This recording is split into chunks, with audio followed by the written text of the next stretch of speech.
अकाली दल बसपा गठजोड़ नाल चमकौर साहब के अकाली वर्करां विच दिखी नाराजगी। कहा अकाली दल बसपा की थां अपने कोल रखे सीट, फैसला नाम बदले जाने ते होर पार्टियां की हमायत का दिता ऐलान। खेतीबाड़ी बिजली सबसिडी ते केंद्र सरकार का नवा फरमान, सबसिडी घटाओ वध कर्ज उठाओ, वध नंबर होने ते मिलेगा वध कर्जा, सारे सूबे नूं जारी किया पत्र। केंद्र के नवे फरमान से पक्की पंजाब की सियासत, बीजेपी ने कहा इस लिए किसान आगू जिम्मेवार, मिल बैठ के नहीं निबेड़िया मसला। कांग्रेस ने कहा पंजाब में नहीं मनेगा केंद्र का फरमान, अकाली दल ने भी चुके सवाल। एससी विद्यार्थियों की स्कॉलरशिप को लैके आम आदमी पार्टी का हल्ला बोल, चंडीगढ़ में मुख्यमंत्री की रिहायश के घिराव की कोशिश, पर पुलिस ने पहला ही चुके आप दे आगू और कारकुन। बठिंडा में रोडवेज मुलाजमान का हंगामा, बस स्टैंड के बाहर लाया जाम, चैकर ते बस कंडक्टर नाल बदतमीजी करने के लाए इल्जाम। पटियाला में बड़ी गिणती में जुटे NSQF अध्यापक, मुख्यमंत्री की रिहायश के घिराव की तैयारी, अध्यापकों को रोकने लई वड्डी गिणती में पुलिस बल भी तैनात। पटियाला में 86 दिन तो टावर से चढ़े बेरोजगार अध्यापक सुरेंद्रपाल की हालत बिगड़ी, चमड़ी हुई खराब, नौकरी की मंग नूं लैके 120 फुट उच्चे टावर से बैठे सुरेंद्रपाल। बाघा पुराणा में जिमीदारां दा कतल, 2 बाइक सवार ने मारियां गोलियां, बैग चुक के भजन की कोशिश कर रहे थे बाइक सवार, पिछा कारण ते मारियां गोलियां।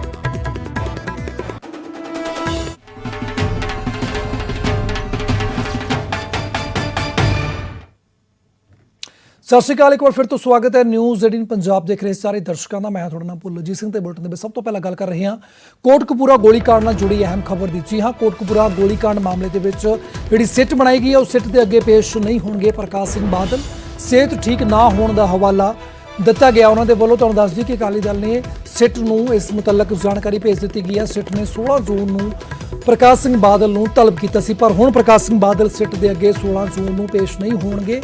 दस्सिया जा रहा है कि उन्होंने सेहत ठीक नहीं है और अकाली दल ने इस मुतलक सारी जानकारी सिट नूं मुहैया करवा दी गई है और नाल ही जिक्र किया गया कि जब उन्होंने सेहत ठीक होगी उसकी जानकारी भी सिट नूं भेज दी जाएगी। पर अहम खबर वड्डी खबर यही है कि सिट दे वल्लों जिहड़ा तलब किया गया सी प्रकाश सिंह बादल नूं 16 जून नूं पेश होने लई कहा गया सी। हुण कोटकपूरा गोलीकांड मामले दे विच प्रकाश सिंह बादल सिट अगे 16 जून नूं पेश नहीं होणगे।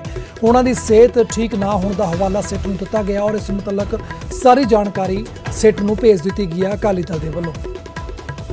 कोटकपूरा गोली मामले ਨੂੰ ਲੈ ਕੇ ਨਵੀਂ ਐਸਆਈਟੀ ਦਾ ਗਠਨ ਕੀਤਾ ਗਿਆ ਸੀ, ਜਿਸ ਦੇ ਵਿੱਚ ਵੱਖ-ਵੱਖ ਅਧਿਕਾਰੀ ਔਰ ਜਿਹੜੇ ਉਸ ਸਮੇਂ ਦੇ ਮੰਤਰੀ ਜਾਂ ਉਸ ਸਮੇਂ ਦੇ ਐਮਐਲਏ ਸੀ ਉਹਨਾਂ ਨੂੰ ਤਲਬ ਕੀਤਾ ਜਾ ਰਿਹਾ ਹੈ। ਇਸੇ ਲੜੀ ਦੇ ਤਹਿਤ 16 ਜਿਹੜੀ ਤਰੀਕ ਦਾ ਸਮਾਂ ਹੈਗਾ ਉਹ ਸਰਦਾਰ ਪ੍ਰਕਾਸ਼ ਸਿੰਘ ਬਾਦਲ ਜਿਹੜੇ ਉਸ ਸਮੇਂ ਦੇ ਮੁੱਖ ਮੰਤਰੀ ਸੀ ਉਹਨਾਂ ਨੂੰ ਤਲਬ ਕੀਤਾ ਗਿਆ ਸੀ ਐਸਆਈਟੀ ਵੱਲੋਂ। ਪਰ ਕੀ ਉਹ ਜਾ ਰਹੇ ਹੈ ਜਾਂ ਨਹੀਂ ਜਾ ਰਹੇ, ਇਸ ਦੇ ਬਾਰੇ ਗੱਲ ਕਰਾਂਗੇ ਦਲਜੀਤ ਸਿੰਘ ਚੀਮਾ ਜੀ ਨਾਲ, ਜਿਹੜੇ ਸ਼੍ਰੋਮਣੀ ਅਕਾਲੀ ਦਲ ਦੇ ਸੀਨੀਅਰ ਲੀਡਰ ਨੇ। ਚੀਮਾ ਸਾਹਿਬ, 16 ਤਰੀਕ ਦਾ ਸਮਨ ਜਾਰੀ ਕੀਤਾ ਗਿਆ ਸੀ ਪ੍ਰਕਾਸ਼ ਸਿੰਘ ਬਾਦਲ ਜੀ ਦੇ ਲਈ, ਕੀ ਬਾਦਲ ਸਾਹਿਬ ਇਸ ਜਾਂਚ ਦੇ ਵਿੱਚ ਸ਼ਾਮਿਲ ਹੋ ਰਹੇ ਨੇ 16 ਤਰੀਕ ਨੂੰ? ਕੋਈ ਗੱਲ ਇਹ ਹੈ ਕਿ ਬਾਦਲ ਸਾਹਿਬ ਦੀ ਸਿਹਤ ਦੇ ਕਰਕੇ ਉਹ ਆਪਣੇ ਐਮਐਲਏ ਫਲੈਟ ਚੰਡੀਗੜ੍ਹ ਦੇ ਵਿੱਚ ਅਰੈਸਟ ਕਰ ਰਹੇ, ਕਿਉਂਕਿ ਪਹਿਲਾਂ ਬਠਿੰਡਾ ਏਮਜ਼ ਦੇ ਵਿੱਚ 2 ਦਿਨ ਚੈੱਕਅਪ ਵਾਸਤੇ ਜਾਂਦੇ ਰਹੇ। ਜੋ ਡਾਕਟਰਾਂ ਦੀ ਐਡਵਾਈਸ ਸੀ ਕਿ ਹਾਲੇ ਅਰੈਸਟ ਕਰਨ ਦੀ ਜ਼ਰੂਰਤ ਹੈ, ਟ੍ਰੀਟਮੈਂਟ ਦੀ ਜ਼ਰੂਰਤ ਹੈ, ਉਹ ਆਪਣੇ ਫਲੈਟ ਦੇ ਉੱਤੇ ਚੰਡੀਗੜ੍ਹ ਟ੍ਰੀਟਮੈਂਟ ਕਰਾ ਰਹੇ। ਉਹਨਾਂ ਵੱਲੋਂ ਲਿਖਤੀ ਰੂਪ 'ਚ ਸਿਟ ਨੂੰ ਚਲਾ ਗਿਆ ਕਿ ਜਿਸ ਦਿਨ ਉਹਨਾਂ ਦੀ ਸਿਹਤ ਠੀਕ ਹੁੰਦੀ ਹੈ ਡੈਫੀਨੇਟਲੀ ਉਹ ਜਿਹੜਾ ਸਿਟ ਦੇ ਨਾਲ ਕੋਆਪਰੇਟ ਕਰ। ਇਸ ਕਰਕੇ ਮੈਡੀਕਲ ਰੀਜ਼ਨ ਹੈ, ਉਹਦੇ ਕਰਕੇ ਇਨਫੋਰਮੇਸ਼ਨ ਸਿਟ ਨੂੰ ਕਨਵੇ ਕਰ ਦਿੱਤੀ ਹੈ। ਜਦੋਂ ਉਹਨਾਂ ਦੀ ਸਿਹਤ ਠੀਕ ਹੁੰਦੀ ਹੈ ਉਦੋਂ ਜਿਹੜੀ ਹੈ ਜਿਵੇਂ ਪਹਿਲਾਂ ਉਹਨਾਂ ਨੇ ਕੋਆਪਰੇਟ ਕੀਤਾ ਸੀ, ਕਿਉਂਕਿ ਉਹਨਾਂ ਵਾਸਤੇ ਕੋਈ ਇਸ ਗੱਲ ਤੋਂ ਕੋਈ ਝਿਜਕ ਨਹੀਂ ਹੈ। ਪਹਿਲੇ ਦਿਨ ਤੋਂ ਬੜੇ ਸਪਸ਼ਟ ਸੀ। ਮੈਂ ਅੱਗੇ ਵੀ ਕਲੀਅਰ ਕੀਤਾ ਕਿ ਜਦੋਂ ਪਿਛਲੀ ਸਿਟ ਦੇ ਵਿੱਚ ਕੁੰਵਰ ਵਿਜੇ ਪ੍ਰਤਾਪ ਇਕੱਲੇ ਆ ਗਏ ਸੀ ਤੇ ਬਾਦਲ ਸਾਹਿਬ ਨੇ ਖੁਦ ਚੇਅਰਮੈਨ ਨੂੰ ਆਪ ਟੈਲੀਫੋਨ ਕਰਕੇ ਕਿਹਾ ਸੀ ਕਿ ਨਹੀਂ ਤੁਸੀਂ ਸਾਰੇ ਆਓ, ਕਿ ਮੈਂ ਇੱਥੇ ਵੇਟ ਕਰ ਰਿਹਾ ਤੁਹਾਡੀ। ਇੱਥੋਂ ਤੱਕ ਉਹਨਾਂ ਨੇ ਕਿਹਾ ਸੀ ਕਿ ਮੈਂ ਵੇਟ ਕਰ ਰਿਹਾ, ਜੇ ਤੁਹਾਡੇ ਕੋਲ ਸਮਾਂ ਨਹੀਂ ਹੈ ਮੈਂ ਤੁਹਾਡੇ ਦਫ਼ਤਰ ਆ ਜਾਣਾ। ਤੇ ਫਿਰ ਚੇਅਰਮੈਨ ਸਾਹਿਬ ਚੱਲ ਕੇ ਆਪ ਆਏ ਸੀ, ਸਾਰੀ ਟੀਮ ਆਈ ਸੀ। ਇਸ ਕਰਕੇ ਹੁਣ ਵੀ ਜਦੋਂ ਠੀਕ ਹੁੰਦੇ ਆ ਤਾਂ ਹੀ ਵਿਲ ਡੈਫੀਨਿਟਲੀ ਕੋਆਪਰੇਟ। ਜੇਕਰ 16 ਤਰੀਕ ਨੂੰ ਐਸਆਈਟੀ ਬਾਦਲ ਸਾਹਿਬ ਦੇ ਘਰ ਵਿਜ਼ਿਟ ਕਰਨਾ ਚਾਹੁੰਦੀ ਹੈ ਤਾਂ ਉਹ ਵੀ ਨਹੀਂ ਹਾਲੇ ਤੱਕ ਅਲਾਓ ਕੀਤਾ ਜਾਏਗਾ ਜੀ, ਕਿਉਂਕਿ ਫਿਲਹਾਲ ਦੀ ਕਿਹੜੀ ਸਿਹਤ ਦਾ ਜਿਹੜਾ ਤੁਸੀਂ ਹਵਾਲਾ ਦਿੱਤਾ ਜਾ ਰਿਹਾ ਤੁਹਾਡੇ ਵੱਲੋਂ? ਦੇਖੋ, ਜਦੋਂ ਮੈਡੀਕਲੀ ਐਡਵਾਈਸ ਕੀਤਾ ਹੁੰਦਾ ਤਾਂ ਇਹ ਲਾ ਹੈ ਐਸਟੈਬਲਿਸ਼ਡ। ਇਸ ਕਰਕੇ ਜਿਹੜੀ ਹੈਗੀ ਹੈ ਜਿਸ ਦਿਨ ਉਹਨਾਂ ਨੇ ਆਪ ਹੀ ਕਨਵੇ ਕਰ ਦਿੱਤਾ, ਉਹਨਾਂ ਨੂੰ ਲਿਖਤੀ ਰੂਪ 'ਚ ਚਲਾ ਗਿਆ, ਉਹਨਾਂ ਕੋਲ ਪਹੁੰਚੇਗਾ। ਕਿ ਜਿਸ ਦਿਨ ਸਿਹਤ ਠੀਕ ਹੁੰਦੀ ਹੈ ਉਹਨਾਂ ਨੇ ਜਗ੍ਹਾ ਵੀ ਦੱਸ ਦਿੱਤੀ ਕਿ ਵੇਅਰ ਹੀ ਇਜ਼ ਅਵੇਲੇਬਲ। ਠੀਕ ਨਾ, ਇਸ ਕਰਕੇ ਕੋਈ ਮੇਰੇ ਖਿਆਲ ਵਿੱਚ ਕੋਈ ਹੋਰ ਫਰਦਰ ਕੁਐਸਚਨ ਦੀ ਜ਼ਰੂਰਤ ਹੈ ਨਹੀਂ।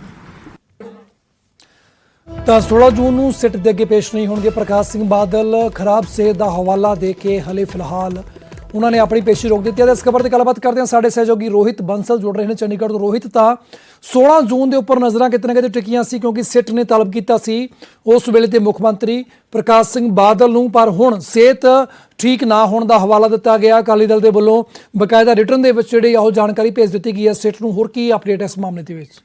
ਜੀ ਬਿਲਕੁਲ ਭੁੱਲਰ, ਪਿਛਲੇ ਦਿਨਾਂ ਦੇ ਵਿੱਚ ਜਿਹੜੀ ਨਵੀਂ ਐਸਆਈਟੀ ਦਾ ਗਠਨ ਕੀਤਾ ਗਿਆ ਸੀ, ਜਿਸ ਦੇ ਵਿੱਚ ਐਲਕੇ ਯਾਦਵ ਜਿਹੜੇ ਏਡੀਜੀਪੀ ਵਿਜੀਲੈਂਸ ਬਿਊਰੋ ਨੇ ਔਰ ਰਕੇਸ਼ ਅਗਰਵਾਲ ਆਈਪੀਐਸ ਸੀਪੀ ਲੁਧਿਆਣਾ ਨੇ, ਔਰ ਇਸ ਤੋਂ ਇਲਾਵਾ ਸੁਰਜੀਤ ਸਿੰਘ ਜਿਹੜੇ ਆਈਪੀਐਸ ਡੀਆਈਜੀ ਫਰੀਦਕੋਟ ਰੇਂਜ ਨੇ, ਇਹ ਤਿੰਨ ਅਧਿਕਾਰੀਆਂ ਦੇ ਅਧੀਨ ਇੱਕ ਐਸਆਈਟੀ ਦਾ ਗਠਨ ਕੀਤਾ ਗਿਆ ਸੀ। ਔਰ ਇਹਨਾਂ ਵੱਲੋਂ ਪ੍ਰਕਾਸ਼ ਸਿੰਘ ਬਾਦਲ ਨੂੰ 16 ਤਰੀਕ ਦੇ ਲਈ ਸੰਮਨ ਜਾਰੀ ਕੀਤਾ ਗਿਆ ਸੀ। 16 ਤਰੀਕ ਨੂੰ ਸਵੇਰੇ 10:30 ਵਜੇ ਜਿਹੜਾ ਪੀਐਸਪੀਸੀਐਲ ਦਾ ਸਰਕਾਰੀ ਰੈਸਟ ਹਾਊਸ ਹੈਗਾ ਮੋਹਾਲੀ ਦੇ ਫੇਸ 8 ਦੇ ਵਿੱਚ, ਉੱਥੇ ਪ੍ਰਕਾਸ਼ ਸਿੰਘ ਬਾਦਲ ਨੂੰ ਸੰਮਨ ਜਾਰੀ ਕੀਤੇ ਗਏ ਸੀ। ਪਰ ਦੂਜੇ ਪਾਸੇ ਇਸ ਚੀਜ਼ ਦਾ ਇੱਕ ਹਵਾਲਾ ਇਹ ਵੀ ਦਿੱਤਾ ਜਾ ਰਿਹਾ ਸੀ ਕਿ ਜੇਕਰ ਤੁਸੀਂ ਐਸਆਈਟੀ ਵੱਲੋਂ ਕਿਸੇ ਵੀ ਵਿਅਕਤੀ ਤੋਂ ਪੁੱਛਗਿੱਛ ਕੀਤੀ ਜਾਂਦੀ ਹੈ, ਜੇਕਰ ਉਹ ਵਿਅਕਤੀ 18 ਸਾਲ ਤੋਂ ਥੱਲੇ ਹੈ ਔਰ 65 ਸਾਲ ਤੋਂ ਉੱਪਰ ਹੈ, ਤਾਂ ਉਸ ਦੇ ਘਰੇ ਜਾ ਕੇ ਪੁੱਛਗਿੱਛ ਕੀਤੀ ਜਾ ਸਕਦੀ ਹੈ। ਇੱਕ ਵਿਕਲਪ ਬਚਦਾ। ਪਰ ਦੂਜੇ ਪਾਸੇ ਜਿਸ ਚੀਜ਼ ਦਾ ਹਵਾਲਾ ਹੁਣ ਪ੍ਰਕਾਸ਼ ਸਿੰਘ ਬਾਦਲ ਨੇ ਦਿੱਤਾ, ਪ੍ਰਕਾਸ਼ ਸਿੰਘ ਬਾਦਲ ਵੱਲੋਂ ਇੱਕ ਲਿਖਤੀ ਰੂਪ ਦੇ ਵਿੱਚ ਜਿਹੜਾ ਮੈਸੇਜ ਹੈ ਉਹ ਐਸਆਈਟੀ ਨੂੰ ਭੇਜ ਦਿੱਤਾ ਗਿਆ ਕਿ ਪਿਛਲੇ ਦਿਨਾਂ ਦੇ ਵਿੱਚ ਉਹਨਾਂ ਵੱਲੋਂ ਏਮਜ਼ ਬਠਿੰਡਾ ਦੇ ਵਿੱਚ ਆਪਣੀ ਸਿਹਤ ਦਾ ਚੈੱਕਅਪ ਕਰਵਾਇਆ ਗਿਆ ਸੀਗਾ ਔਰ ਡਾਕਟਰਾਂ ਨੇ ਉਹਨਾਂ ਨੂੰ ਹਾਲੇ ਤੱਕ ਰੈਸਟ ਦੀ ਸਲਾਹ ਦਿੱਤੀ ਔਰ ਉਹ ਆਪਣੇ ਸਰਕਾਰੀ ਜਿਹੜਾ ਐਮਐਲਏ ਫਲੈਟ ਉਹਨਾਂ ਨੂੰ ਮਿਲਿਆ ਹੋਇਆ ਹੈਗਾ ਉੱਥੇ ਰੈਸਟ ਕਰ ਰਹੇ ਨੇ ਔਰ ਡਾਕਟਰੀ ਸਲਾਹ ਕਰਕੇ ਹਾਲੇ ਤੱਕ ਉਹ ਕਿਸੇ ਵੀ ਵਿਅਕਤੀ ਦੇ ਨਾਲ ਮੁਲਾਕਾਤ ਨਹੀਂ ਕਰ ਸਕਦੇ। ਔਰ ਸਿਹਤ ਦਾ ਹਵਾਲਾ ਦਿੰਦੇ ਹੋਏ ਉਹਨਾਂ ਨੇ ਕਿਹਾ ਕਿ ਜਦੋਂ ਵੀ ਉਹਨਾਂ ਦੀ ਸਿਹਤ ਠੀਕ ਹੋਏਗੀ ਤਾਂ ਉਸ ਤੋਂ ਬਾਅਦ ਐਸਆਈਟੀ ਨੂੰ ਦੁਬਾਰਾ ਇਸ ਚੀਜ਼ ਦੇ ਬਾਰੇ ਸੂਚਿਤ ਕਰ ਦਿੱਤਾ ਜਾਏਗਾ ਔਰ ਐਸਆਈਟੀ ਜਦੋਂ ਚਾਹੇ ਉਹਨਾਂ ਤੋਂ ਪੁੱਛਗਿੱਛ ਕਰ ਸਕਦੀ ਹੈ। ਔਰ ਨਾਲ ਹੀ ਇੱਕ ਹਵਾਲਾ ਇਹ ਵੀ ਦਿੱਤਾ ਗਿਆ ਕਿ 16 ਤਰੀਕ ਨੂੰ ਐਸਆਈਟੀ ਨੂੰ ਨਹੀਂ ਮਿਲ ਪਾਉਣਗੇ, ਨਾ ਹੀ ਉਹ ਉਹਨਾਂ ਦੇ ਜਿਹੜੀ ਜਗ੍ਹਾ ਦੱਸੀ ਗਈ ਉੱਥੇ ਮਿਲ ਪਾਉਣਗੇ ਔਰ ਨਾ ਹੀ ਉਹ ਉਹਨਾਂ ਦੇ ਘਰ ਵਿਖੇ ਮਿਲ ਪਾਉਣਗੇ। ਸੋ ਸਾਫ਼ ਤੌਰ ਤੇ ਜਿਹੜੀ 16 ਤਰੀਕ ਨੂੰ ਅਸੀਂ ਕਹਿ ਸਕਦੇ ਹਾਂ ਕਿ ਹੁਣ ਐਸਆਈਟੀ ਵੱਲੋਂ ਪ੍ਰਕਾਸ਼ ਸਿੰਘ ਬਾਦਲ ਤੋਂ ਪੁੱਛਗਿੱਛ ਨਹੀਂ ਕੀਤੀ ਜਾ ਸਕਦੀ ਕਿਉਂਕਿ ਪ੍ਰਕਾਸ਼ ਸਿੰਘ ਬਾਦਲ ਵੱਲੋਂ ਸਿਹਤ ਹਵਾਲਾ ਦਿੰਦੇ ਹੋਏ ਜਿਹੜਾ ਇੱਕ ਮਨਾ ਕਰ ਦਿੱਤਾ ਗਿਆ ਐਸਆਈਟੀ ਨਾਲ ਗੱਲਬਾਤ ਕਰਨ ਦੇ ਲਈ।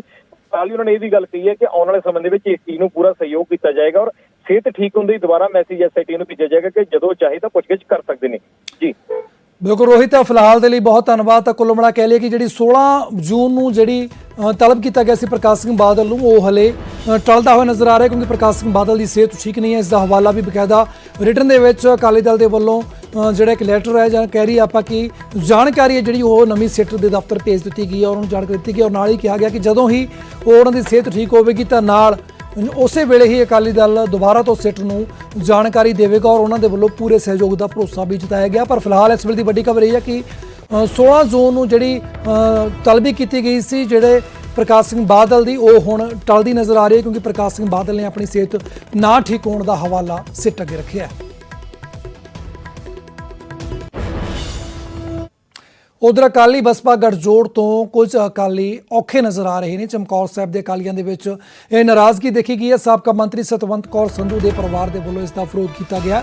ਹਰਮੋਹਨ ਸਿੰਘ ਸੰਧੂ ਦੇ ਹੱਕ ਦੇ ਵਿੱਚ ਇੱਕ ਵੱਡਾ ਇਕੱਠ ਕੀਤਾ ਗਿਆ। ਚਮਕੌਰ ਸਾਹਿਬ ਦੀ ਸੀਟ ਬਸਪਾ ਨੂੰ ਨਾ ਦੇਣ ਦੀ ਮੰਗ ਵੀ ਰੱਖੀ ਗਈ ਹੈ। ਉਹਨਾਂ ਨੇ ਕਿਹਾ ਕਿ ਜੇਕਰ ਫੈਸਲਾ ਪਾਰਟੀ ਨੇ ਨਾ ਬਦਲਿਆ ਤਾਂ ਹੋਰ ਪਾਰਟੀ ਦੀ ਆਉਣ ਵਾਲੀ ਇਲੈਕਸ਼ਨ ਦੇ ਵਿੱਚ ਹਿਮਾਇਤ ਕਰਨ ਦੀ ਚੇਤਾਵਨੀ ਵੀ ਇਹਨਾਂ ਵੱਲੋਂ ਦਿੱਤੀ ਗਈ ਹੈ। ਪੰਜਾਬ ਦੇ ਵਿੱਚ ਕੋਈ ਪ੍ਰੋਗਰਾਮ ਹੁੰਦਾ ਪਾਰਟੀ ਦਾ, ਉੱਥੇ ਸ਼੍ਰੋਮਣੀ ਅਕਾਲੀ ਦਲ ਦੇ ਵਰਕਰ ਜਾਂਦੇ, ਪਰ ਅੱਜ ਉਹ ਇਸ ਗੱਲੋਂ ਦੁਖੀ ਨੇ। ਉਹ ਕਹਿੰਦੇ ਅਸੀਂ ਸਾਰੇ ਚਾਹੁੰਦੇ ਹਾਂ ਕਿ ਹਰਮੋਹਨ ਸਿੰਘ ਸੰਧੂ ਨੂੰ ਸ਼੍ਰੀ ਚਮਕੌਰ ਸਾਹਿਬ ਹਲਕੇ ਤੋਂ ਟਿਕਟ ਦਿੱਤੀ ਜਾਵੇ ਅਤੇ ਬੀਐਸਪੀ ਨੂੰ ਕੋਈ ਹੋਰ ਸੀਟ ਦੇ ਕੇ ਉਹ ਐਡਜਸਟਮੈਂਟ ਕੀਤੀ ਜਾਵੇ। ਸਾਰੇ ਨੇ ਆਪਣਾ ਦੱਸਿਆ ਕਿ ਹਰਮੋਹਨ ਸਿੰਘ ਸੰਧੂ ਦੇ ਨਾਲ, ਸੰਧੂ ਪਰਿਵਾਰ ਦੇ ਨਾਲ ਆ ਸੀ। ਬਾਕੀ ਜੋ ਵੀ ਅਗਲੇ ਦਿਨਾਂ 'ਚ ਫੈਸਲਾ ਲਿਆ ਜਾਊਗਾ। ਜੇ ਟਿਕਟ ਨਹੀਂ ਮਿਲਦੀ ਉਹਨਾਂ ਨੂੰ, ਸੰਧੂ ਨੂੰ ਟਿਕਟ ਨਹੀਂ ਮਿਲਦੀ, ਨਹੀਂ ਸੁਣਦੀ ਹਾਈ ਕਮਾਂਡ, ਫਿਰ ਅਗਲਾ ਰਣਨੀਤੀ ਲਿਖੀ ਜਾਊਗੀ। ਉਧਰ ਬਸਪਾ ਨਾਲ ਸੀਟ 1 ਨੂੰ ਲੈ ਕੇ ਕੁਝ ਥਾਵਾਂ ਤੋਂ ਆ ਰਹੀਆਂ ਨਾਰਾਜ਼ਗੀ ਦੀਆਂ ਖਬਰਾਂ ਦਾ ਅਕਾਲੀ ਦਲ ਨੇ ਖੰਡਨ ਕੀਤਾ। ਡਾਕਟਰ ਦਲਜੀਤ ਚੀਮਾ ਨੇ ਕਿਹਾ ਕਿ ਅਕਾਲੀ ਦਲ ਦਾ ਹਰ ਵਰਕਰ ਪਾਰਟੀ ਦੇ ਫੈਸਲੇ ਨਾਲ ਚਟਾਨ ਦੀ ਤਰ੍ਹਾਂ ਖੜਾ ਹੈ। ਜਿਹੜਾ ਸ਼੍ਰੋਮਣੀ ਅਕਾਲੀ ਦਲ ਦਾ ਤੇ ਬਹੁਜਨ ਸਮਾਜ ਪਾਰਟੀ ਦਾ ਇਤਿਹਾਸਿਕ ਸਮਝੌਤਾ ਹੋਇਆ, ਉਹਨੇ ਪੰਜਾਬ ਦੀ ਜਿਹੜੀ ਰਾਜਨੀਤੀ ਹੈ ਇਹਨੂੰ ਨਵੀਂ ਦਿਸ਼ਾ ਦਿੱਤੀ ਹੈ ਔਰ ਫਿਰ ਤੋਂ ਪੰਜਾਬ ਨੂੰ ਵਿਕਾਸ ਦੀਆਂ ਲੀਹਾਂ ਦੇ ਉੱਤੇ ਲੈ ਕੇ ਜਾਣ ਦਾ ਇੱਕ ਆਸ ਦੀ ਕਿਰਨ ਜਿਹੜੀ ਆ ਉਹ ਸਾਰੇ ਪੰਜਾਬੀਆਂ ਨੂੰ ਦਿਖਾਈ ਔਰ ਮੈਂ ਸਮਝਦਾ ਕਿ ਇੱਕ ਬਹੁਤ ਹੀ ਗੁਰੂਆਂ ਦੀ ਸੋਚ ਦੇ ਮੁਤਾਬਕ ਇੱਕ ਸਿਧਾਂਤਕ ਅਲਾਈਅੰਸ ਜਿਹੜਾ ਪੰਜਾਬ ਦੀ ਧਰਤੀ ਦੇ ਵਿੱਚ ਹੋਇਆ, ਇਹਦੇ ਨਾਲ ਪੰਜਾਬ ਦੇ ਵਿੱਚ ਕਿਸਾਨੀ ਦੀ, ਖੇਤ ਮਜ਼ਦੂਰ ਦੀ, ਕੰਮ ਕਰਨ ਵਾਲੇ ਮਿਹਨਤੀ ਲੋਕਾਂ ਦੀ, ਉਹਨਾਂ ਸਾਰਿਆਂ ਦੀ ਆਵਾਜ਼ ਨੂੰ ਇੱਕ ਬਹੁਤ ਵੱਡੀ ਸ਼ਕਤੀ ਮਿਲੇਗੀ। ਗੱਲ ਕਰਦੇ ਅਗਲੀ ਅਹਿਮ ਖਬਰ ਦੀ। ਬਠਿੰਡਾ ਦੇ ਵਿੱਚ ਰੋਡਵੇਜ਼ ਮੁਲਾਜ਼ਮਾਂ ਦਾ ਹੰਗਾਮਾ ਦੇਖਣ ਨੂੰ ਮਿਲਿਆ। ਬੱਸ ਸਟੈਂਡ ਦੇ ਬਾਹਰ ਮੁੱਖ ਗੇਟ ਦੇ ਉੱਪਰ ਇਹਨਾਂ ਦੇ ਵੱਲੋਂ ਜਾਮ ਲਗਾਇਆ ਗਿਆ। ਚੈੱਕਰ ਉੱਤੇ ਕੰਡਕਟਰ ਦੇ ਨਾਲ ਬਦਤਮੀਜ਼ੀ ਕਰਨ ਦੇ ਇਲਜ਼ਾਮ ਲੱਗੇ ਨੇ। ਕੰਡਕਟਰ ਦੇ ਨਾਲ ਹੱਥੋਂ-ਪਾਈ ਕਰਨ ਤੇ ਦਸਤਾਰ ਉਤਰਨ ਦਾ ਇਲਜ਼ਾਮ ਵੀ ਲਗਾਇਆ ਗਿਆ। ਕੰਡਕਟਰ ਦੇ ਪਛਾਣ ਪੱਤਰ ਦੀ ਮਿਆਦ ਖਤਮ ਹੋਣ ਤੇ ਸਾਰਾ ਵਿਵਾਦ ਹੋਇਆ ਸੀ। ਜਾਮ ਕਰਕੇ ਆਮ ਪਬਲਿਕ ਵੀ ਬੇਹੱਦ ਪਰੇਸ਼ਾਨ ਹੋਈ। ਤਾਂ ਬਠਿੰਡਾ ਦੇ ਵਿੱਚ ਰੋਡਵੇਜ਼ ਮੁਲਾਜ਼ਮਾਂ ਦਾ ਜ਼ਬਰਦਸਤ ਹੰਗਾਮਾ ਦੇਖਣ ਨੂੰ ਮਿਲਿਆ ਔਰ ਕੰਡਕਟਰ ਚੈੱਕਰ ਤੇ ਉੱਪਰ ਕੰਡਕਟਰ ਨਾਲ ਬਦਤਮੀਜ਼ੀ ਕਰਨ ਦੇ ਇਲਜ਼ਾਮ ਲੱਗੇ, ਜਿਸ ਤੋਂ ਬਾਅਦ ਆਪਸ ਦੇ ਵਿੱਚ ਹੱਥੋਂ-ਪਾਈ ਹੋਈ ਤੇ ਹੱਥੋਂ-ਪਾਈ ਹੋਣ ਦੇ ਨਾਲ ਦਸਤਾਰ ਉਤਰਨ ਦੇ ਕਾਰਨ ਵੀ ਇਲਜ਼ਾਮ ਲਗਾਏ ਗਏ ਨੇ ਔਰ ਕੰਡਕਟਰ ਦੇ ਪਛਾਣ ਪੱਤਰ ਦੀ ਮਿਆਦ ਖਤਮ ਹੋਣ ਤੇ ਇਹ ਸਾਰਾ ਵਿਵਾਦ ਸ਼ੁਰੂ ਹੋਇਆ ਔਰ ਜਾਮ ਕਰਕੇ ਆਮ ਜਿਹੜੇ ਲੋਕ ਸੀ, ਆਮ ਪਬਲਿਕ ਸੀ, ਉਹਨਾਂ ਨੂੰ ਵੀ ਪਰੇਸ਼ਾਨੀ ਦਾ ਸਾਹਮਣਾ ਕਰਨਾ ਪਿਆ। ਸਾਡਾ ਇੱਕ ਸਾਥੀ ਅੱਜ ਪਟਿਆਲੇ ਗਿਆ ਸੀ, ਕੋਈ ਉਹਦੀ ਡਿਊਟੀ ਲਾਈ ਗਈ ਸੀ, ਹੈੱਡ ਹਾਊਸ ਦੇ ਵਿੱਚ ਟ੍ਰੇਨਿੰਗ ਦੀਆਂ ਕਲਾਸਾਂ ਸੀ। ਉਹ ਸਾਡਾ ਸਾਥੀ ਉਧਰੋਂ ਬੈਠ ਕੇ ਆ ਰਿਹਾ ਸੀ। ਸਾਡੇ ਚੈਕਿੰਗ ਅਧਿਕਾਰੀ ਗੱਡੀ ਵਿੱਚ ਚੜੇ, ਗੱਡੀ ਚੈੱਕ ਕਰਨ ਲੱਗੇ ਤੇ ਉਹਦੇ 'ਚ ਜੋ ਸਾਡਾ ਅਧਿਕਾਰੀ ਸੀ ਉਹਦੇ ਕੋਲ ਜੋ ਸਾਡੇ ਆਇਡੈਂਟੀ ਕਾਰਡ ਹੁੰਦਾ ਉਹਦੀ ਡੇਟ ਲੰਘ ਗਈ ਸੀ। ਇਹ ਅਕਸਰ ਹੀ ਲੰਘ ਜਾਂਦੀਆਂ ਜਦੋਂ ਅਸੀਂ ਕੰਮਾਂ ਕਾਰਾਂ ਦੇ ਵਿੱਚ ਰਹਿਣਾ, ਡਿਊਟੀਆਂ ਤੇ ਰਹਿਣਾ, ਸਾਡਾ ਧਿਆਨ ਉੱਧਰ ਨਹੀਂ ਜਾਂਦਾ। ਪਰ ਉਹਨਾਂ ਨੂੰ ਐਡਾ ਐਕਸ਼ਨ ਨਹੀਂ ਲੈਣਾ ਚਾਹੀਦਾ ਸੀ ਕਿਉਂਕਿ ਡੇਟਾਂ ਲੰਘੀਆਂ ਤਾਂ ਆਪਣਾ ਹੀ ਅਧਿਕਾਰੀ ਸੀ ਤੇ ਸਾਡੇ ਚੈਕਿੰਗ ਅਧਿਕਾਰੀ ਤੇ ਸਾਡੇ ਕੰਡਕਟਰ ਵੀਰ ਸੀ। ਅਸੀਂ ਚਾਹੁੰਦੇ ਹਾਂ ਜੀ ਜੋ ਉਹਨਾਂ ਨੇ ਸਾਡੇ ਨਾਲ ਧੱਕੇਸ਼ਾਹੀ ਕਰੀ ਸਾਡੇ ਵੀਰ ਨਾਲ, ਸੋ ਉਹਨੂੰ ਬਣਦਾ ਹੱਕ ਦੇਣਾ ਚਾਹੀਦਾ। ਜਿੰਨਾ ਚਿਰ ਉਸ ਵਿਰੁੱਧ ਹਰਦਮ ਸੈਨ ਵਿਰੁੱਧ FIR ਦਰਜ ਨਹੀਂ ਹੁੰਦੀ ਤੇ ਉਹਨੂੰ ਡਿਊਟੀ ਤੋਂ ਸਸਪੈਂਡ ਨਹੀਂ ਕੀਤਾ ਜਾਂਦਾ, ਅਸੀਂ ਉਹਨਾਂ ਜਾਮ ਕੋਈ ਵੀ ਅੱਡੇ ਨਹੀਂ ਖੋਲਾਂਗੇ ਜੀ। ਜੋ ਪਟਿਆਲਾ ਡਿਪੂ ਤੇ ਇੱਥੇ ਅਸੀਂ ਬੰਦ ਕਰੇ ਗਿਆ, ਹੋ ਸਕਦਾ ਜੇਕਰ ਸਾਡੇ ਵੀਰ ਨੂੰ ਇਨਸਾਫ ਨਾ ਮਿਲਿਆ ਤਾਂ ਸਾਡੇ ਹੋਰ 27 ਡਿਪੂ, 9 ਡਿਪੂ PRTC ਤੇ 18 ਡਿਪੂ ਪੰਜਾਬ ਰੋਡਵੇਜ਼ ਦੇ ਅਸੀਂ ਬੰਦ ਕਰਾਂਗੇ ਜੀ। ਇਸੇ ਤਰ੍ਹਾਂ ਤਾਂ ਬਠਿੰਡਾ ਬੱਸ ਸਟੈਂਡ ਦੇ ਉੱਪਰ ਜ਼ਬਰਦਸਤ ਹੰਗਾਮਾ ਕੀਤਾ ਗਿਆ। ਤਾਂ ਇਸ ਖਬਰ ਦੀ ਗੱਲਬਾਤ ਕਰਦੇ ਹਾਂ, ਸਾਡੇ ਸਹਿਯੋਗੀ ਸੂਰਜ ਪਾਨ ਜੁੜ ਰਹੇ ਨੇ। ਸੂਰਜ, ਤਾਂ ਆਪਸ ਦੇ ਵਿੱਚ ਜਿਹੜਾ ਹੈ ਉਲਝਦੇ ਨਜ਼ਰ ਆਏ ਔਰ ਚੈੱਕਰ ਤੇ ਕੰਡਕਟਰ ਦੇ ਵਿਚਕਾਰ ਜਿਹੜਾ ਹੈ ਪੂਰਾ ਵਿਵਾਦ ਸ਼ੁਰੂ ਹੋਇਆ ਸੀ। ਜਾਣਨਾ ਚਾਹੁੰਦੇ ਹਾਂ ਵਿਸਥਾਰ ਦੇ ਨਾਲ ਕੀ ਹੈ ਜਾਣਕਾਰੀ। ਦੇਖੋ ਜੀ, ਹੁਣ ਤੱਕ ਦੀ ਗੱਲ ਕੀਤੀ ਜਾਵੇ ਤਾਂ ਫਿਲਹਾਲ ਵੀ ਟ੍ਰੈਫਿਕ ਹੈ ਜਿਹੜਾ ਉਹ ਬਿਲਕੁਲ ਬੰਦ ਨਜ਼ਰ ਆ ਰਿਹਾ ਔਰ ਪੁਲਿਸ ਨੇ ਟ੍ਰੈਫਿਕ ਨੂੰ ਡਾਇਵਰਟ ਕਰ ਦਿੱਤਾ, ਪਰ ਕਿਤੇ ਨਾ ਕਿਤੇ ਜਾ ਕੇ ਲੋਕ ਪਰੇਸ਼ਾਨ ਹੋ ਰਹੇ ਨੇ। ਉੱਥੇ ਹੀ ਜੇ ਇਸ ਮਾਮਲੇ ਦੀ ਗੱਲ ਕੀਤੀ ਜਾਵੇ ਤਾਂ ਮਾਮਲਾ ਪਟਿਆਲਾ ਤੋਂ ਸ਼ੁਰੂ ਹੁੰਦਾ ਜਦੋਂ ਇਸ ਕੰਡਕਟਰ ਦੇ ਨਾਲ ਬਦਤਮੀਜ਼ੀ ਕੀਤੀ ਜਾਂਦੀ ਹੈ ਔਰ ਦੱਸਣ ਦੇ ਮੁਤਾਬਕ ਇਹ ਕੰਡਕਟਰ ਦੇ ਕੋਲ ਕੋਈ ਆਇਡੈਂਟੀ ਕਾਰਡ ਨਹੀਂ ਹੁੰਦਾ। ਆਇਡੈਂਟੀ ਕਾਰਡ ਦੀ ਤਰੀਕ ਨਿਕਲੀ ਸੀ, ਉਸ ਤੋਂ ਬਾਅਦ ਇੰਸਪੈਕਟਰ ਨੇ ਆ ਕੇ ਉਹਦਾ ਕਾਰਡ ਵੇਖਿਆ। ਉਸ ਤੋਂ ਬਾਅਦ ਗੱਲ ਇੱਥੋਂ ਤੱਕ ਵੱਧ ਗਈ ਕਿ ਹੱਥੋਂ ਪਾਈ ਤੱਕ ਹੋ ਗਈ। ਆਰੋਪ ਇਹ ਵੀ ਨੇ ਕਿ ਉਸ ਕੰਡਕਟਰ ਦੇ ਪੱਗ ਤੱਕ ਉਤਾਰ ਦਿੱਤੀ ਗਈ, ਜਿਸ ਨੂੰ ਲੈ ਕੇ ਗੁੱਸੇ ਦੇ ਵਿੱਚ ਆਏ ਬਠਿੰਡਾ ਡਿਪੂ ਦੇ PRTC ਔਰ ਪੰਜਾਬ ਰੋਡਵੇਜ਼ ਦੇ ਮੁਲਾਜ਼ਮਾਂ ਨੇ ਪੂਰਾ ਬੱਸ ਸਟੈਂਡ ਜਿਹੜਾ ਜਾਮ ਕਰ ਦਿੱਤਾ ਹੈ ਔਰ ਬੱਸਾਂ ਨੇ ਜਿਹੜੀਆਂ ਪ੍ਰਾਈਵੇਟ ਤੇ ਸਰਕਾਰੀ ਬੰਦ ਕਰ ਦਿੱਤੀਆਂ ਨੇ। ਤਾਂ ਕਰਕੇ ਸਥਿਤੀ ਹੈ ਜਿਹੜੀ ਉਹ ਖਰਾਬ ਬਣੀ ਹੋਈ ਹੈ ਕਿਉਂਕਿ ਲੋਕ ਨੇ ਜਿਹੜੇ ਬੱਸਾਂ ਦੇ ਵਿੱਚ ਬੈਠ ਕੇ ਖੱਜਲ ਖੁਆਰ ਹੋ ਰਹੇ ਨੇ। ਹੁਣ ਪੁਲਿਸ ਵਾਲੇ ਨੇ ਜਿਹੜੇ ਗੱਲਬਾਤ ਕਰ ਰਹੇ ਨੇ, ਉਮੀਦ ਇਹ ਕੀਤੀ ਜਾ ਰਹੀ ਹੈ ਕੁਝ ਮਿੰਟਾਂ ਦੇ ਟ੍ਰੈਫਿਕ ਹੈ ਜਿਹੜਾ ਉਹ ਖੋਲ ਦਿੱਤਾ ਜਾਏਗਾ। ਆਸ਼ਵਾਸਨ ਇਹ ਦਿੱਤਾ ਗਿਆ ਕਿ ਤੁਹਾਡੀ ਜਿਹੜੀ ਰਿਪੋਰਟ ਹੈ ਉਹ ਬੰਦ ਸੰਬੰਧਿਤ ਅਧਿਕਾਰੀਆਂ ਨੂੰ ਭੇਜ ਦਿੱਤੀ ਜਾਏਗੀ। ਹਾਲਾਂਕਿ ਜਿਹੜਾ ਮਾਮਲਾ ਹੈ ਉਹ ਪਟਿਆਲਾ ਦੇ ਨਾਲ ਜੁੜਿਆ ਹੋਇਆ, ਪਰ ਸੰਕੇਤਕ ਜਿਹੜੀ ਹੜਤਾਲ ਹੈ ਉਹ ਪੂਰੇ ਪੰਜਾਬ ਦੇ ਵਿੱਚ ਕਰਨ ਦੀ ਗੱਲ ਕਰ ਰਹੇ ਨੇ ਅਧਿਕਾਰੀ। ਜੀ ਬਿਲਕੁਲ, ਫਿਲਹਾਲ ਦੇ ਲਈ ਸੂਰਜ ਬਹੁਤ-ਬਹੁਤ ਧੰਨਵਾਦ। ਤਾਂ ਇੱਕ ਸੰਕੇਤਕ ਇਸ਼ਾਰਾ ਵੀ ਕੀਤਾ ਗਿਆ ਨਾ ਅਧਿਕਾਰੀਆਂ ਦੇ ਵੱਲੋਂ ਕਿ ਜੇਕਰ ਪੂਰੇ ਸੂਬੇ ਭਰ ਦੇ ਵਿੱਚ ਇਸ ਦਾ ਅਸਰ ਦੇਖਣ ਨੂੰ ਮਿਲ ਸਕਦਾ ਹੈ, ਪਰ ਬਠਿੰਡਾ ਦੇ ਵਿੱਚ ਇਸ ਵੇਲੇ ਸਥਿਤੀ ਜਿਹੜੀ ਆ ਚਿੰਤਾਜਨਕ ਬਣੀ ਹੋਈ ਹੈ ਔਰ ਕਿਤੇ ਨਾ ਕਿਤੇ ਰੂਟ ਨੂੰ ਡਾਇਵਰਟ ਕੀਤਾ ਹੋਇਆ ਔਰ ਲੰਬਾ ਜਾਮ ਵੀ ਜਿਹੜਾ ਹੈ ਉਹ ਇਸ ਵੇਲੇ ਲੱਗਿਆ ਹੋਇਆ ਹੈ।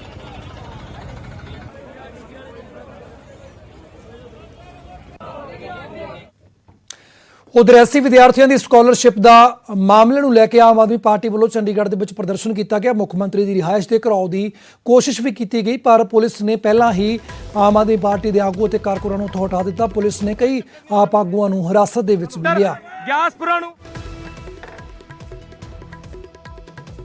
ਕਾਲਜਾਂ ਦੀ ਮਾਨਤਾ ਰੱਦ ਕੀਤੀ ਹੈ, ਇਹ ਉਹਨਾਂ ਨੂੰ ਜਵਾਬ ਦੇਣਾ ਪਵੇਗਾ। ਅੱਜ ਸਾਰੇ ਅਸੀਂ ਭੁੱਖ ਹੜਤਾਲ ਤੇ ਬੈਠੇ ਆ। ਅਸੀਂ ਕੋਈ ਹੁਲੜਬਾਜ਼ੀ ਕਰਨ ਵਾਸਤੇ ਨਹੀਂ ਆਏ, ਅਸੀਂ ਸਿੰਸੀਅਰ ਹੋ ਕੇ ਐਸੀ ਬੱਚਿਆਂ ਦੇ ਜਿਹੜਾ ਹੈਗਾ ਵਜੀਫਾ ਜਿਹੜਾ ਉਹਨੂੰ ਦਵਾਉਣ ਵਾਸਤੇ ਔਰ ਉਹਨਾਂ ਨੂੰ ਰੋਲ ਨੰਬਰ ਦਵਾਉਣ ਵਾਸਤੇ ਇਹਨਾਂ ਕੋਲ ਮੰਗ ਲੈ ਕੇ ਆਏ। ਤਾਂ ਅਸੀਂ ਇੱਥੇ ਕੋਈ ਹੁੱਲੜਬਾਜ਼ੀ ਨਹੀਂ ਕਰਨ ਵਾਸਤੇ ਆਏ, ਅਸੀਂ ਬੱਚਿਆਂ ਨੂੰ ਰੋਲ ਨੰਬਰ ਦਵਾਉਣ ਵਾਸਤੇ ਆਏ ਆ ਵੀ 2 ਲੱਖ ਬੱਚਿਆਂ ਨੂੰ ਰੋਲ ਨੰਬਰ ਦਿਓ।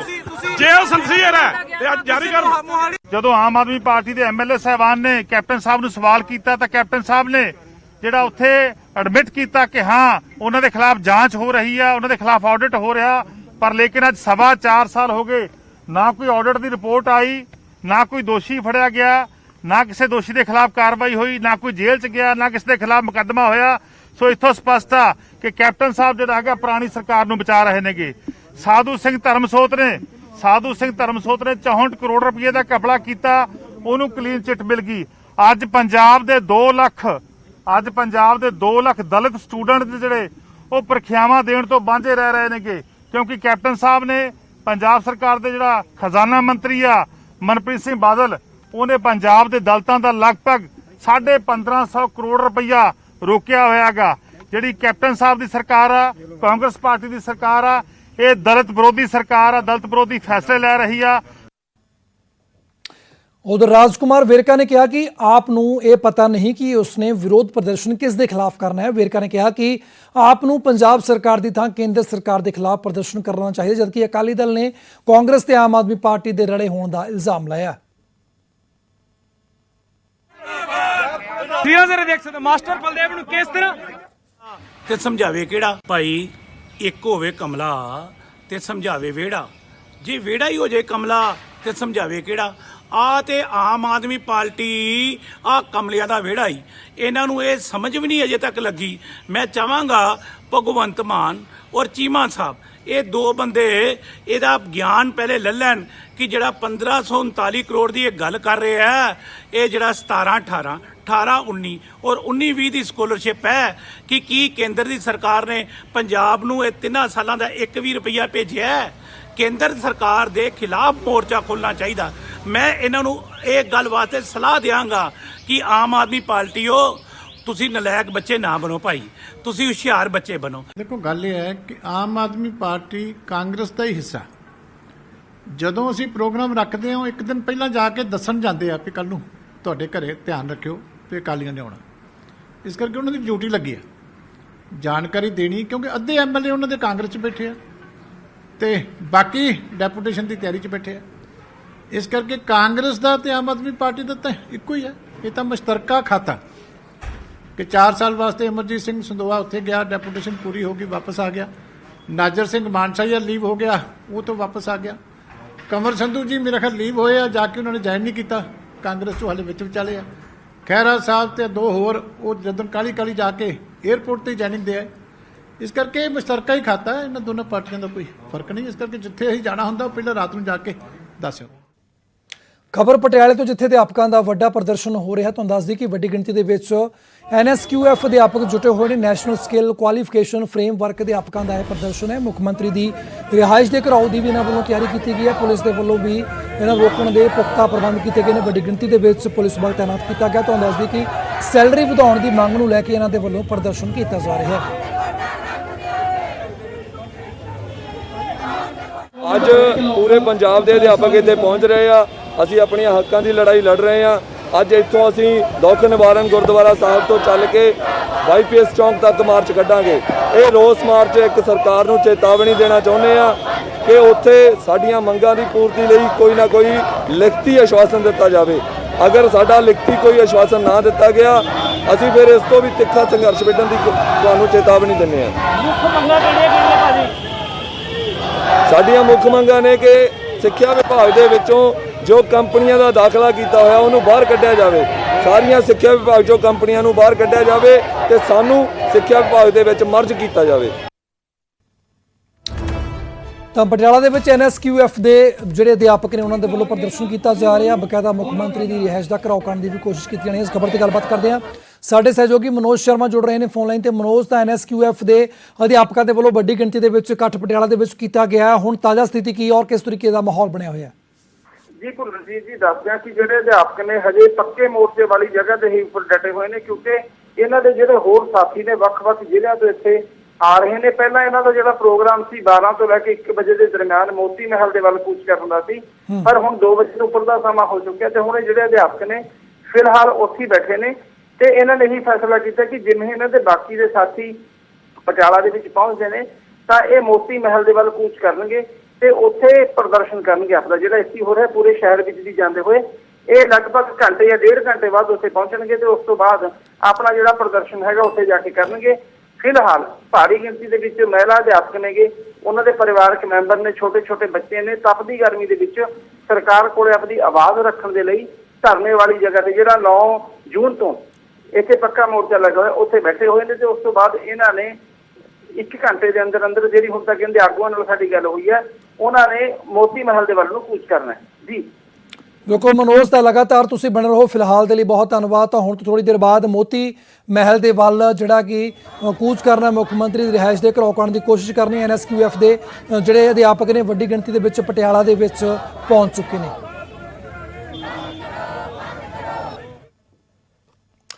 ਉਧਰ ਪਟਿਆਲਾ ਦੇ ਵਿੱਚ ਹੀ ਟਾਵਰ ਉੱਤੇ ਚੜੇ ਬੇਰੁਜ਼ਗਾਰ ਅਧਿਆਪਕ ਦੀ ਹਾਲਤ ਖਰਾਬ ਹੋ ਗਈ ਹੈ। 86 ਦਿਨ ਤੋਂ ਲਗਾਤਾਰ 120 ਫੁੱਟ ਉੱਚੇ ਟਾਵਰ ਉੱਤੇ ਚੜਿਆ ਹੋਇਆ ਹੈ ਸੁਰਿੰਦਰਪਾਲ, ਜਿਸ ਦੀ ਕਿ ਹੁਣ ਚਮੜੀ ਸਰੀਰ ਦੀ ਉਹ ਖਰਾਬ ਹੋ ਚੁੱਕੀ ਹੈ। ਤੁਹਾਨੂੰ ਦੱਸ ਦਈਏ ਕਿ ਆਪਣੀਆਂ ਮੰਗਾਂ ਨੂੰ ਲੈ ਕੇ 120 ਫੁੱਟ ਉੱਤੇ ਟਾਵਰ ਦੇ ਉੱਪਰ ਚੜਿਆ ਹੋਇਆ ਸੁਰਿੰਦਰਪਾਲ, ਔਰ 86ਵੇਂ ਦਿਨ ਵੀ ਲਗਾਤਾਰ ਉਸ ਦਾ ਪ੍ਰਦਰਸ਼ਨ ਜਾਰੀ ਹੈ। ਤੁਹਾਨੂੰ ਦੱਸ ਦਈਏ ਕਿ ਸਰਕਾਰੀ ਨੌਕਰੀ ਦੀ ਮੰਗ ਨੂੰ ਲੈ ਕੇ ਟਾਵਰ ਦੇ ਉੱਪਰ ਬੈਠਿਆ ਹੋਇਆ ਹੈ ਸੁਰਿੰਦਰਪਾਲ।